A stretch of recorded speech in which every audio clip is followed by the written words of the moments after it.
When you've moved abroad, there can come a point where you start to wonder, how long do I actually want to be here?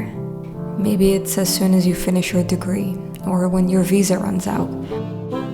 It wasn't that simple for me, because I like my life abroad. I don't want to go back home, but I also know I don't want to stay here forever.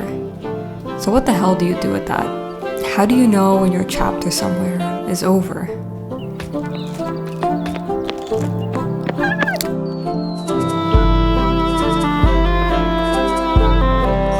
Now, I'm not sure what your life abroad looks like. Mine looks like a city that has more bikes than people, a smell of weed I genuinely stopped noticing, and a red light district I only remembered existed when someone came to visit.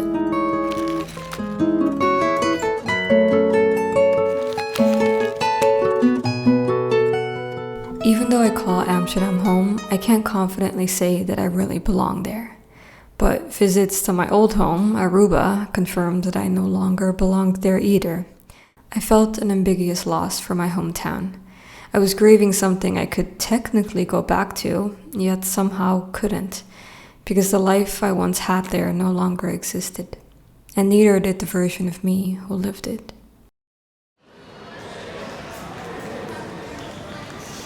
I think things started to get messy when I started traveling.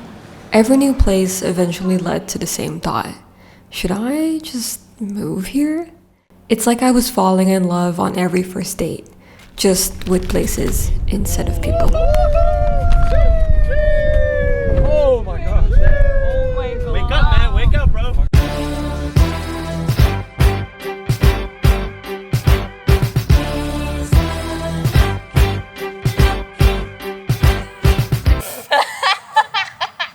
You see? It's that little thing, like it goes there. I don't know. Every trip, I was secretly hoping I'd arrive somewhere and just know. That feeling of, this is it. This is where I belong. It never quite fully came, but it also never stopped me from unconsciously looking.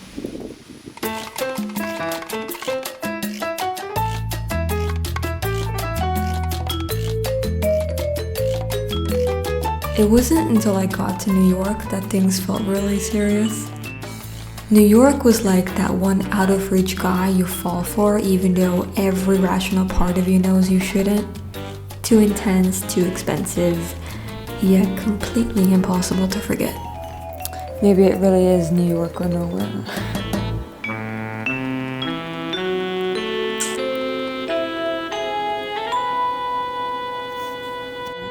Next year, I'm gonna hit my 10-year mark of living 10 years in the Netherlands, and I don't know if it's that or other things, but I feel so ready for something new. And especially now being here, I'm like, I'm so tempted to start over again.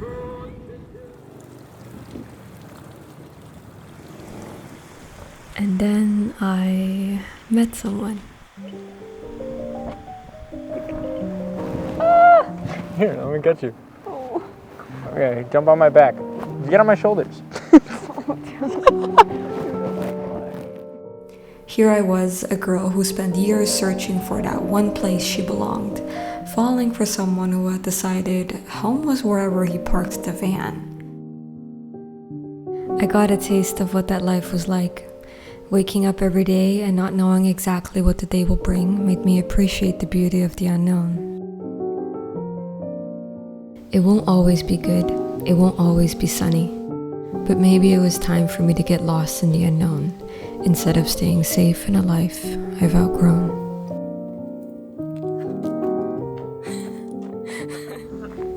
I feel like I'm ready for change. And there's just something that's telling me to do this. And I'm trying to trust it. I'm trying to go with it. I'm trying to not ask too many questions. I'm trying to accept that I will be faced with unknown. It comes very natural for me to linger in the pros and cons, hoping it will reveal some kind of clarity. But I've painfully learned that clarity does not come from lingering, but from taking action. Because the longer you linger, the more the decision gets made for you. As Kierkegaard once said, life can only be understood backwards, but it must be lived forwards. I thought a lot about what it takes to leave something good. Whether it's a job, a relationship, or a place. When does good become the very thing holding us back? I think we stay in good things longer than we should because leaving them requires an explanation. If something is bad, the reason is obvious. But when something is good, when the city is beautiful, when the friendships are blooming and the life is comfortable, leaving sounds ungrateful, almost arrogant, like you're saying good isn't good enough for you. But I believe there are two kinds of good. The kind that holds you and the kind that holds you back. And the difference is almost invisible until one day it isn't.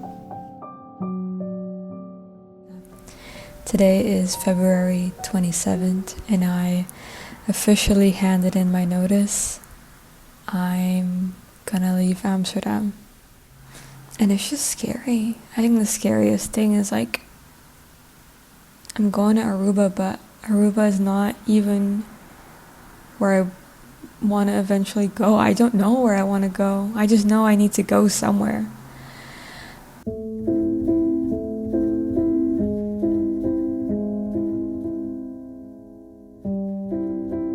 There's something strange about returning to a place you left on purpose. I know people who will give anything to go back home, but I don't know what it's like to be that person. And don't get me wrong, I have people there that I love deeply. But missing them and wanting to live there are two different things. Yet I know very confidently that this is what I need to do right now. It's like taking a step backwards in order to take a step forward. And it's a blessing to do that while being surrounded by family. I'd be lying if I said that doing this at 28 doesn't sting a little. There's this unspoken pressure that by now things should look more stable. And if I'm being honest, there's a part of me that craves that stability too.